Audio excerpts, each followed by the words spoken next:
Assalamualaikum warahmatullahi wabarakatuh. Salam sejahtera untuk kita semua. Kembali lagi dengan program Universitas Telkom.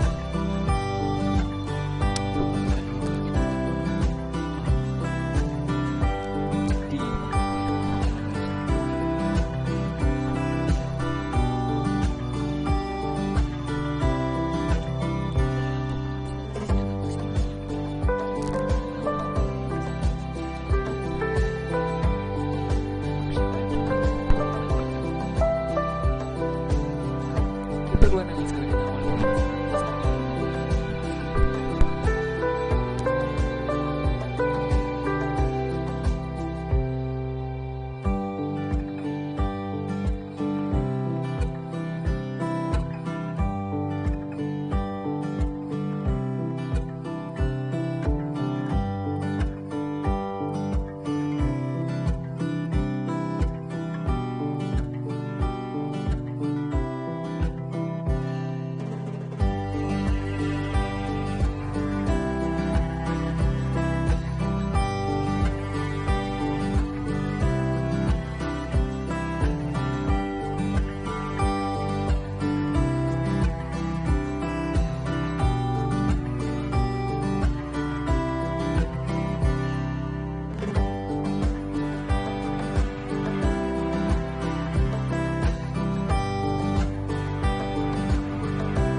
Oke, bisa kita mulai untuk perkuliahan hari ini.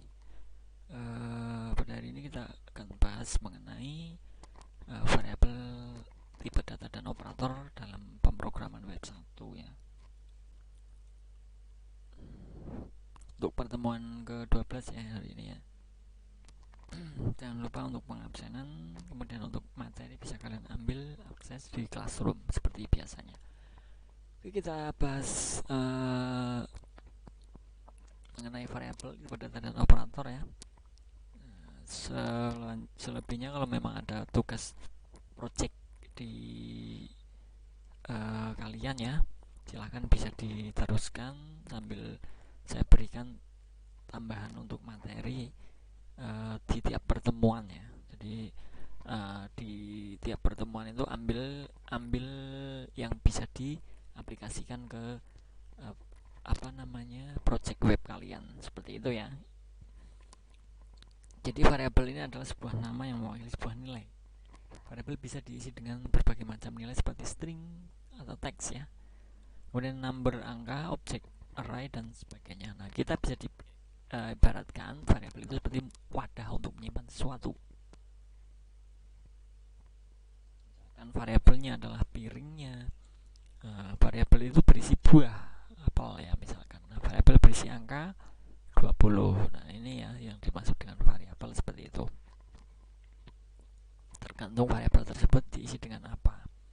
Nah, cara membuat variabel yang umum digunakan di script adalah menggunakan kata kunci var lalu ikuti dengan nama variabel dan nilainya. Var title belajar pemrograman JavaScript misalnya. Nah, pada contoh ini kita membuat variabel bernama title dengan nilai berupa teks. Belajar pemrograman JavaScript. Ini adalah berupa teks atau string ya, berisi. Jadi variabel tersebut berisi string. Nah, contoh lagi var site misalkan Universitas Tekom, URL-nya menggunakan ACID. Var visitor count-nya misalkan menggunakan angka yaitu 5921. Nah, perhatikan pada contoh ini kita menggunakan huruf besar atau kapital untuk nama variabel yang terdiri dari dua suku kata biar ada jedanya ya, ibaratnya seperti itu. Dan kenapa tidak menggunakan underscore? Pada JavaScript kita dikunjungkan menggunakan camel case dan dalam penamaan boleh-boleh saja menggunakan snake case atau underscore seperti ini. Misalkan ya, kita menggunakan underscore seperti ini. Sama ya. Nah, tersebut tidak akan menjadi masalah, program masih tetap valid, namun mayoritas programmer JavaScript menggunakan camel case atau dengan menggunakan seperti ini ya. Site name berarti kita n yang pakai besar seperti itu. Kalau untuk JavaScript ya, lebih ke seperti itu atau camel case. Perlu ketika itu juga, selain kata kunci var, kita juga bisa membuat variabel dengan kata kunci let atau tanpa awalan apapun. Seperti ini, let price. Jadi 15.000 misalkan, stoknya tanpa tanpa awalan ya, dia langsung stok 12 seperti itu. Ini untuk variabel seperti itu boleh. Kemudian bedanya apa menggunakan var let di sini dengan tanpa awalan stok di sini? Perbedaannya terletak pada jangkauan dan penggunanya akan dibahas pada poin delete variabel nanti ya. Selanjutnya apa yang akan terjadi jika variabel tidak diisi? Jawabannya variabel akan bernilai undefined atau belum ditentukan. Contohnya adalah var x. Nah, seperti ini belum ditentukan. Maka variabel x akan bernilai undefined. Nah, aturan untuk membuat variabel penamaan variabel ini boleh menggunakan angka di depannya. Var misalkan satu nama, kemudian var nama satu seperti ini boleh. Nah, penamaan variabel boleh menggunakan awal underscore ya, var underscore nama boleh. Penamaan variabel dianjurkan menggunakan camel case apabila terdiri dari suku kata nama lengkap misalkan seperti itu. Untuk menampilkan isi variabel, kita bisa memanfaatkan fungsi-fungsi untuk menampilkan output seperti fungsi console log. Nah, ini untuk konsol JavaScript ya. Fungsi document write adalah output ke dokumen HTML. Fungsi alert output ke jendela dialog. Nah, indeks kita buat seperti ini dulu, indeksnya Universitas Tekom ya, hasilnya akan seperti ini. Selamat datang di Universitas Tekom. Ini karena di sini ini adalah nama titlenya. Selamat datang di sini. Nah, ini selamat datang di Tekom, menampilkan variabel alertnya. Alert itu seperti halnya pesan ya, pesan sebelum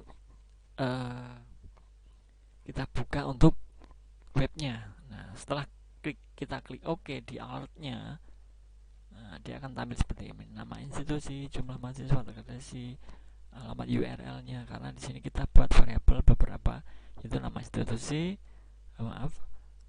institusi, jumlah validasi terakreditasi, kemudian alamat URL, seperti itu ya.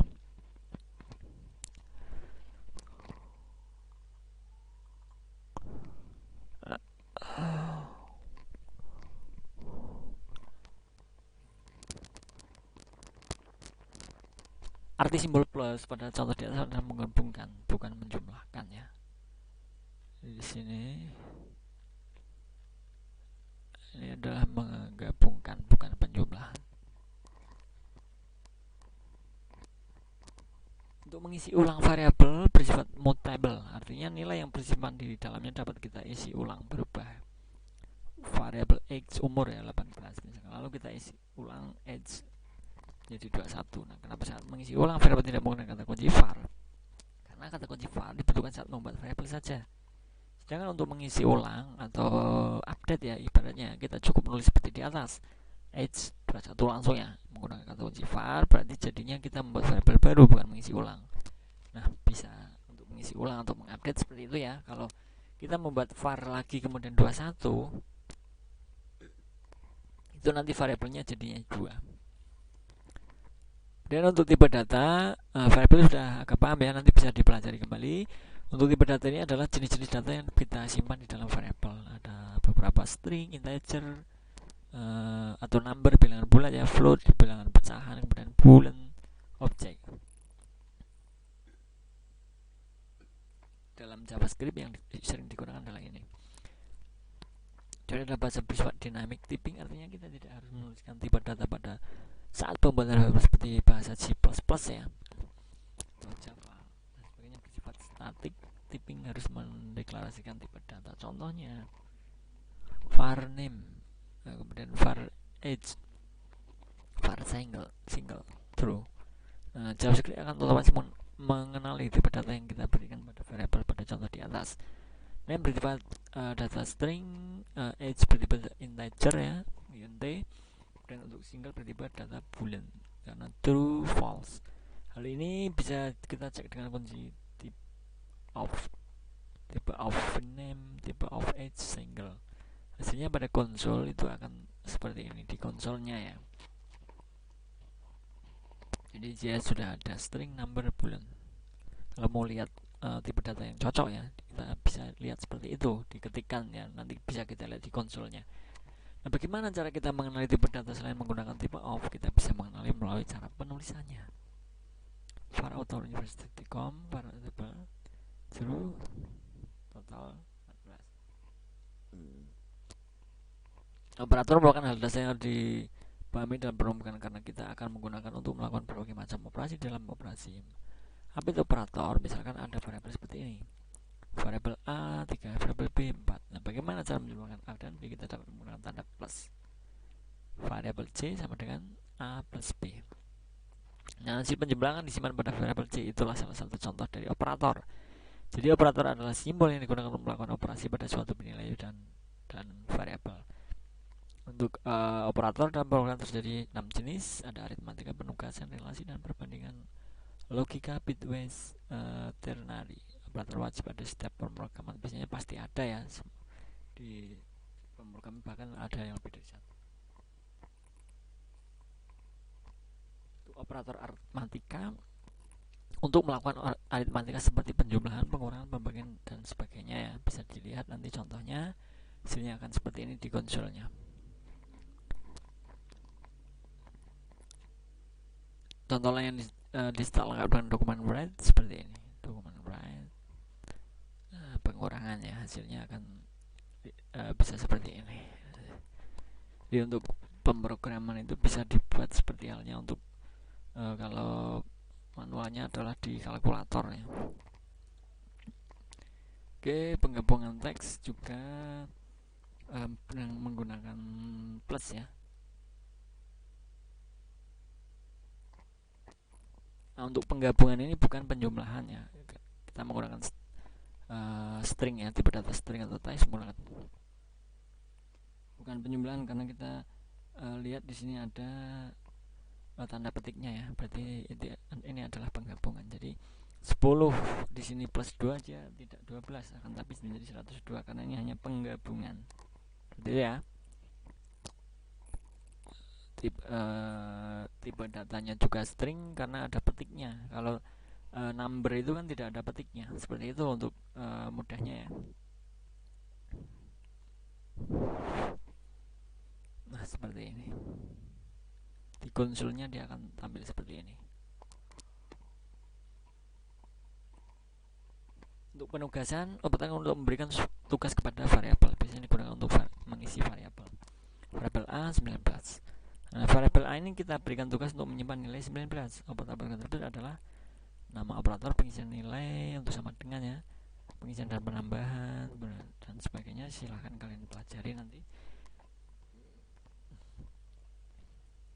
Dia juga digunakan untuk melakukan operasi aritmatika ya. Contohnya adalah variabel jumlah view 12. Jumlah view kurang tadi plus min ya, di sini ada plus min kurang lebih ya 1. Nah, hasilnya variabel jumlah view akan bertambah 1. Maksud dari jumlah view 1 adalah seperti ini. Jumlah view plus 1. Bisa dibaca ini isi variabel jumlah view dengan penjumlahan dari suatu jumlah view sebelumnya dengan 1. Nah, khusus untuk operator penugasan yang dijadikan dari kurangi dengan 1, kita bisa diingat dengan plus dan min untuk pengurangan. Contohnya variabel A sama dengan 2. A plus plus, maka nilai dari variabel A akan menjadi 3. Lalu pertanyaannya, apa bedanya dengan operator penugasan dengan operator aritmatika? Hanya melakukan operator aritmatika saja. Dengan operator penugasan ia melakukan operasi aritmatika dan juga pengisian. Jadi dia dengan pengisian juga ya. Nah, di sini kecepatan awal, kecepatan km per dokumen write. Nah, di sini bisa kita lihat hasilnya ya. 20 km 25 ini karena sesuai dengan yang kita isikan di sini ada 25 22 42 31 ya. Nah, di sini juga sama ya. Operator relasi perbandingan yang ketiga ya, ini adalah operator yang digunakan untuk membandingkan dua nilai. Nah, contohnya kurang dari, lebih dari, atau sama dengan. Variabel A25, variabel B15. Variabel hasilnya A sama dengan B misalkan ya. Seperti ini kita lihat 25 sama dengan 15 false, salah ya. 25 lebih dari 15 true, benar. Nah, seperti itu seterusnya, bisa kalian pahami ya nanti ya. Operator yang berikutnya adalah logika. Ini untuk melakukan operasi terhadap dua nilai bulan. Nama operatornya ada logika AND ya. Logika OR di sini menggunakan seperti ini, kemudian negasi atau kebalikan adalah menggunakan tanda seru. Nah, bisa kita lihat di sini untuk pelatihannya boleh dibuat ya, disimpan ya, boleh, nanti tidak harus dikumpulkan nanti. Hasilnya seperti ini, true and false. True false sama dengan true. Ini ada keterangannya sendiri ya. Logika untuk OR ya. Kalau ini kebalikan, kemudian ini untuk AND adalah dan ya. Untuk operator yang kelima adalah operator bitwise. Nah, ini merupakan operator yang digunakan untuk beberapa operasi berdasarkan bit atau biner ya. Ini ada AND, OR, simbolnya seperti itu, semuanya sudah ada ya, dipelajari. Ini berlaku untuk tipe data INT, long, short, chart, and byte. Nah, ini akan menghitung dari bit ke bit. Misalnya kita punya variabel A60, B16, bila dibuat dalam bentuk biner akan menjadi seperti ini. Nah, A-nya sekian, kemudian untuk B-nya sekian, 13.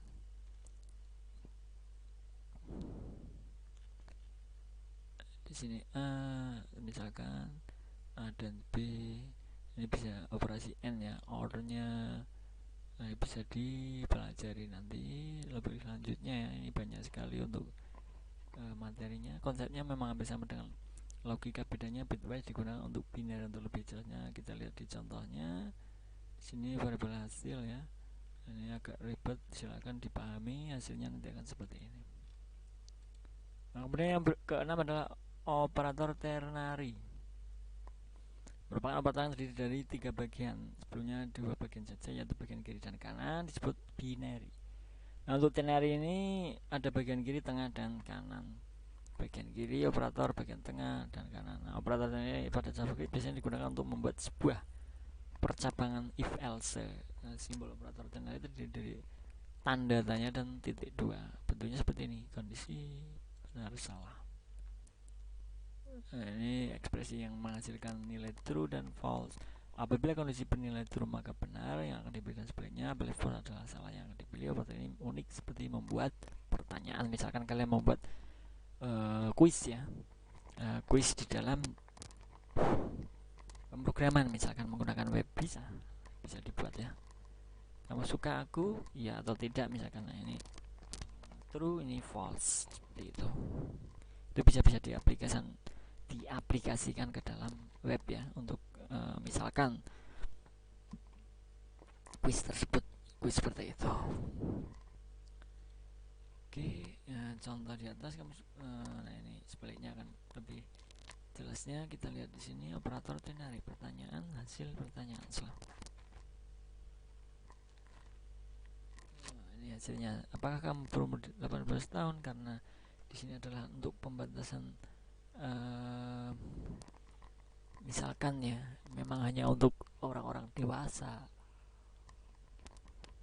Mungkin materi kuliah ternyata itu untuk di atas 18 tahun. Nah, itu bisa seperti ini, dibuatkan seperti ini. Setelah kalian klik OK, kamu kalau berarti, nah ini sesuai ya, kamu tidak boleh kalau yang false ya. Nah, kalau yang true itu selamat datang di website kami. Nanti hasilnya, nah di sini seperti kalau klik OK ya. Nah, ini untuk cancel seperti itu. Oke, saya rasa cukup untuk pertemuan hari ini ya.